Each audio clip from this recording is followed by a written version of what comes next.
Hello, my name is Michael Lambert, and today I want to explain to you why, in my view, Rishi Sunak is either lying to us or he's stupid. And I don't think he's stupid. I think he's lying to us in order to try and con us all, and it isn't going to work. It's really very foolish. At the end of this video, if you can please wait, I've got some really interesting information I've discovered concerning his wife, and I think you'll find it quite shocking. Actually, it's certainly shocked me.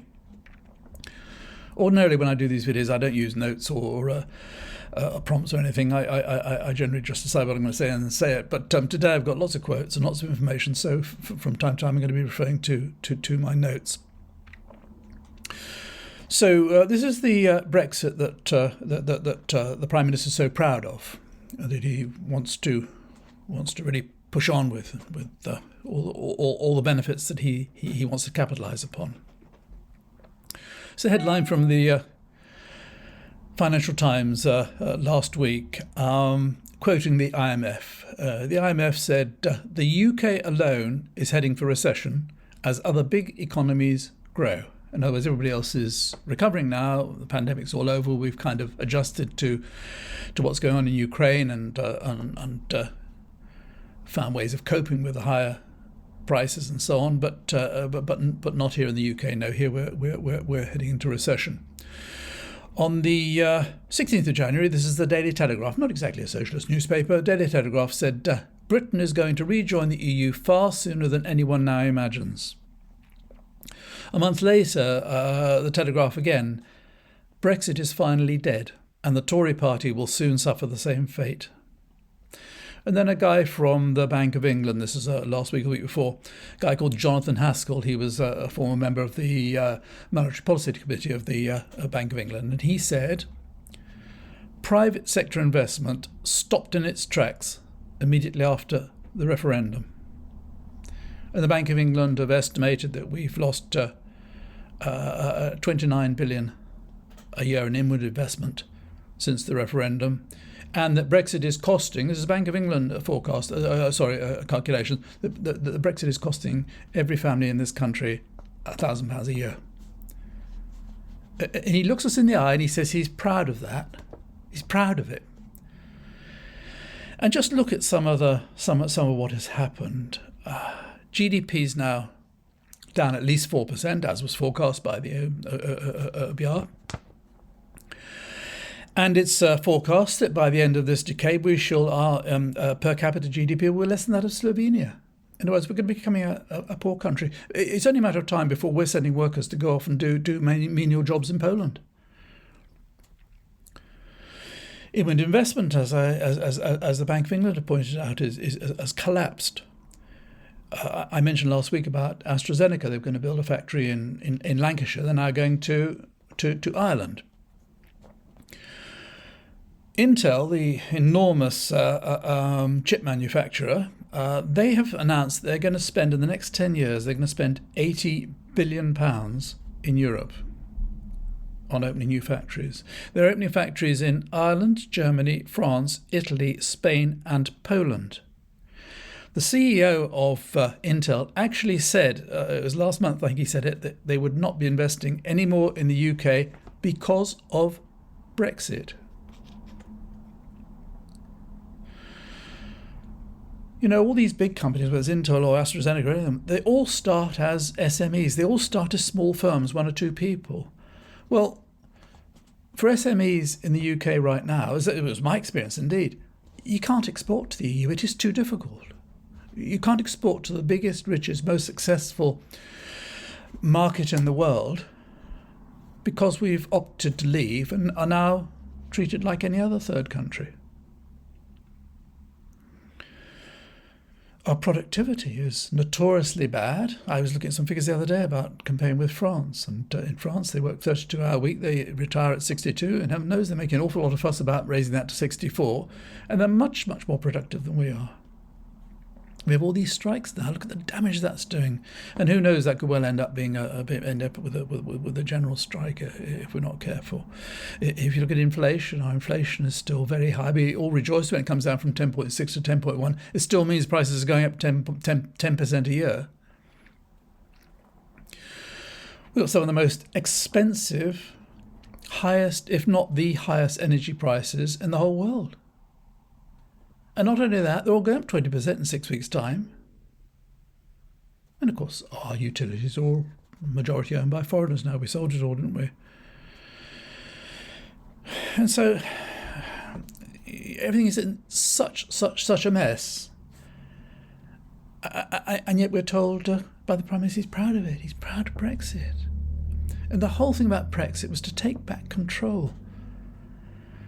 Take back control and to stop foreigners coming here and doing all the jobs that we didn't want to do, or the jobs that we need them to do, like working in care homes and working in hospitality and working in construction, all these, in farming and everything.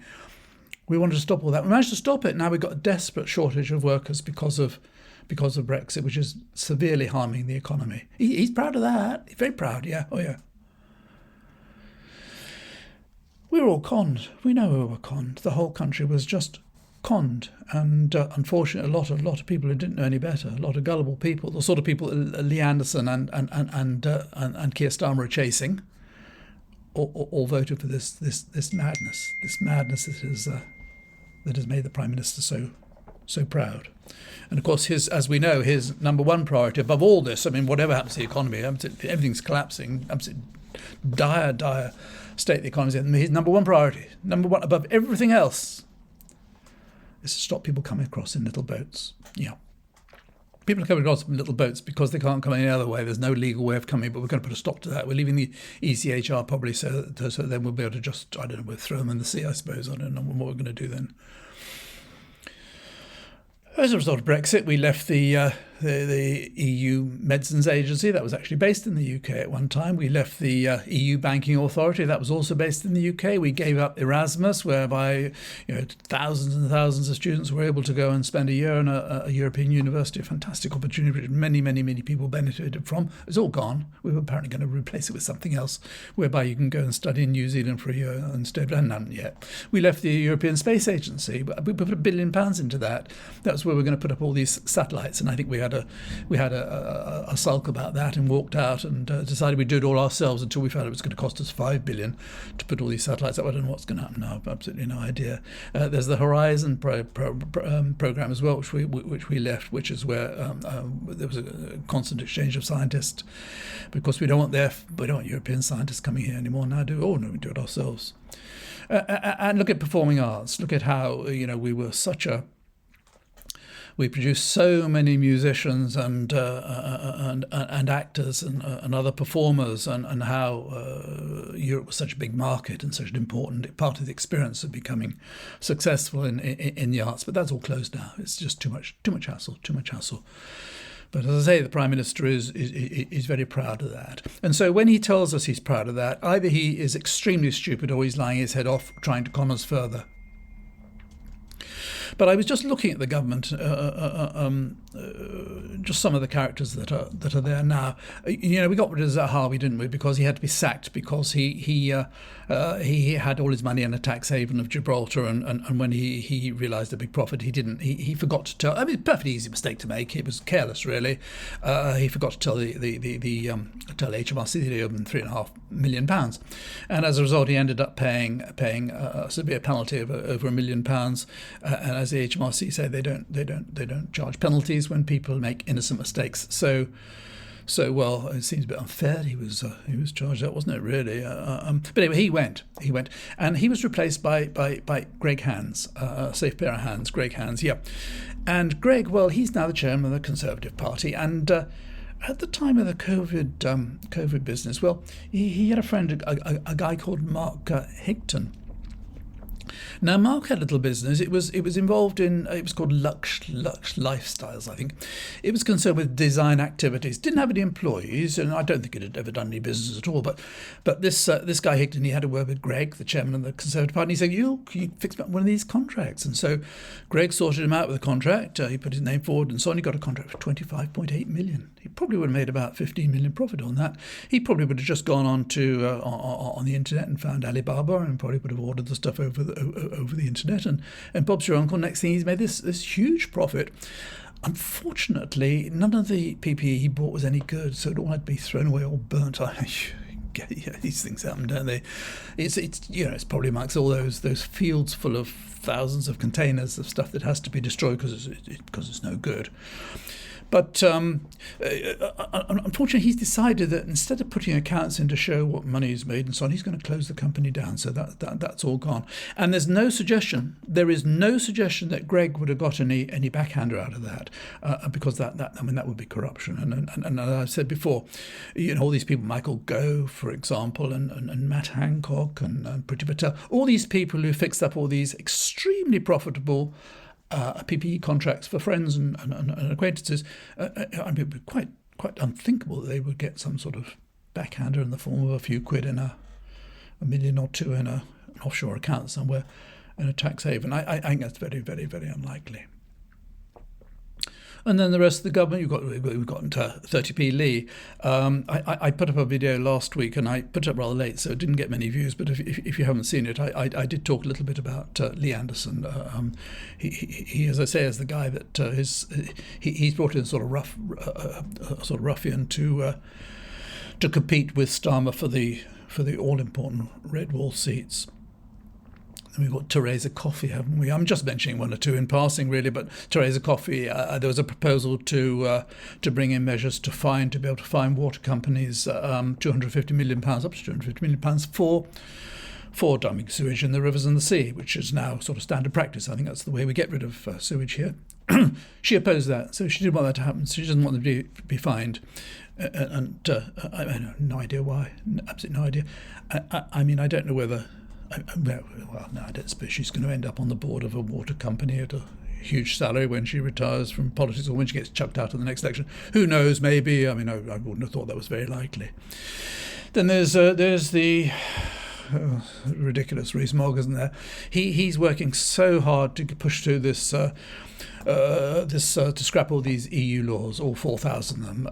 The result of that will be, of course, that it'll make it very much more difficult for us to return to rejoin the EU. It's sort of a scorched earth policy, I think they call it, whereby you do everything possible to make it as difficult as possible to go back in. He is absolutely determined. This is Rees-Mogg, who promised us cheaper food, clothing and footwear. He is absolutely determined that we should not ever rejoin the EU, where by coincidence, I don't know, it's coincidence, I mean, they want to make it more difficult for you to hide money in tax havens, and just happens that Rees-Mogg, I believe he has all his money in the Cayman Islands, which is a tax haven. So let me tell you a little bit about Sunak's wife. Now, she, as we all know, she opted to be a non-dom. And I think when you're a non-dom, you offer to pay £30,000 a year in tax, and she, with a fortune of 750 million, would have had an income at the time of millions and millions and millions. And so she managed to avoid paying an awful lot of tax in the country she was living in at a time when her husband was the Chancellor Exchequer. Anyway, she seems to dabble a bit in business herself, and she invests in things and so on. And she had a company she was investing in. It was called the New Craftsman, and she was only a shareholder, but one of the other shareholders, it happens, was Rupert Murdoch's daughter. So I suppose it's a good opportunity to keep in touch and to get instructions for her husband from the boss, the big boss himself, Rupert Murdoch. Anyway, this company, the New Craftsman, I don't know whether it was furniture or something, and well, when the pandemic came, they got a bounce back loan of $37,500. Now, you could borrow up to 20% of your previous year's turnover from the bounce back loan. So most people, I think, went for the maximum. So they borrowed $37,500, which would suggest their turnover was about 200,000. It might have been more, it might have been less. Well, it wouldn't have been less. And they also got a loan from the government for £250,000. This was called a future fund. This is where the government apparently, I'd never even heard of it before, apparently the government, if you put so much money into a business, they'll match it. And so they got a total of £287,000 from the government. And as I say, Sunak's wife and various others, including Murdoch's daughter, were all directors, and well, unfortunately, a year or so after the end of the pandemic in November 22, the business went bust with debts of £535,000, including £75,000 owed to employees. So that was quite sad. But what was much more interesting was that Sunak's wife was she was a director of an outfit called Digbe Fitness, and this was some sort of fitness business. I think they ran gyms all over London, and this business also got money from the government. They got, according to the Daily Mail, and I wouldn't for a moment swear by the figures quoted in any newspaper, but according to the Daily Mail, they got £630,000 in furlough payments, and in due course, sadly, at the end of 2022, they went bust. And they had. At the time, they owed to non-preferential creditors. I mean, as far as preferential creditors, I'm not sure what they were, but non-preferential creditors, that's ordinary tradesmen, people who supplied them, they owed 2.3 million. This company. Amongst the creditors there was £1,200 for Companies House because they hadn't sent in any accounts for the previous year or two, and so an administrator was appointed. Now, let me explain. When you've got a business, it's going bust. You can't survive any longer. Either you or the court will appoint an administrator. And the administrator looks at all your assets and sees what he can sell it for. He looks at, above everything else, what fees he's going to get, because they'll all concentrate on getting the maximum fees they can get out of it. And then that's that. You close the company down. Now, according to the books of this company, this Digbe thing, the assets were, I'm just trying to have a look here, forgive me. I think the assets were about 2.3 million. But the administrator said that in his view they were worth £65,000. That's all he valued them at. And then what he did is, when he'd done all his accounting and so on, and totting up what was there and what wasn't there and so on, and decided that all the non-professional creditors wouldn't get paid, or these 2.3 million would be lost. He then had to get something called a statement of concurrence. This is where the director of the company, or one of the directors, has to sign to say that all the figures are correct and they agree that that's all that's left and so on, and they have to sort of confirm. It's all very humiliating, because what you're saying really as a director of a company is, company failed, I can't pay all these people I've got credit from and so on, and that's that, I'm walking away. Now, this is the statement of concurrence for this particular company, Digbe Finance, that went bust owing 2.3 million. It had, according to the Daily Mail, £630,000 worth of government money and furlough and so on. And you'll see just here the directors signed it. I don't know if you can just read it. I can't quite read. It looks like a bit Akshata Murty, I think, isn't it? Oh yes, Akshata Murty. Oh, all I know, that was the wife of the Chancellor of the Exchequer. So she's gone off. The company didn't put in accounts in for whatever reason. Usually, if you don't put accounts in, it's because you don't want people to know what the situation is. So they were fined by Companies House £1,200 for not submitting accounts, and then, having taken all this money off the government, they went bust. Now, I think if you'd been a supplier of this company and you'd gone along and they'd said, well, can we have £5,000 worth of credit or something or other, if you'd known or been told that one of the directors was one of the richest women in the country and the wife of the Chancellor's Exchequer, you'd have probably thought you'd get your money. You probably wouldn't have had too many sleepless nights worrying about whether you're going to get paid or not. But all these people to the tune of £2,340 million, £2.34 million, lost all their money. And you have to wonder what sort of people are we dealing with? you have this immense amount of money, and to just, I don't know. And it just seems this whole government is rotten from top to bottom and everything about them. You know, as I've said, it's Zahawi and then Greg Hands and all the other PPE people. And now we look at Sunak and his wife. And don't tell me Sunak didn't know about this. He'd have told her about, oh, you can get this money, you can get that money, and we can get your loan, and we get all this. Woman's worth £750 million. And at the same time, the government is squandering money right, left and centre.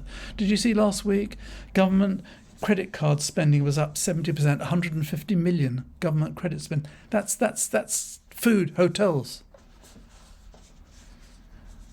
And what beats me, I've said this before, what absolutely beats me is that, we put up with all this. And then, as I say, this, when Sunak first became Prime Minister, I thought, give him the benefit of the doubt, let's see if he's okay. Probably all right. I said, I don't think we should hold it against him that he's so rich and so on. He's obviously out of touch, completely out of touch. But when I see this sort of stuff, I just think, and I hear him telling us he's proud of Brexit. And we're all suffering from the consequences of Brexit. And there is no turning around. I've said it before.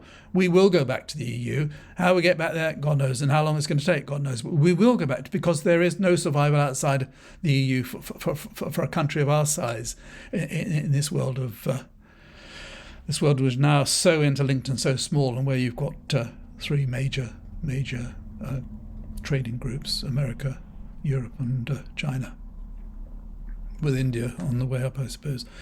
Anyway, that's what I have to say today. I hope you find that interesting, and I hope you find it as shocking as I did, really. But there we are. If you watch this far, thank you very much, and till next time, bye for now.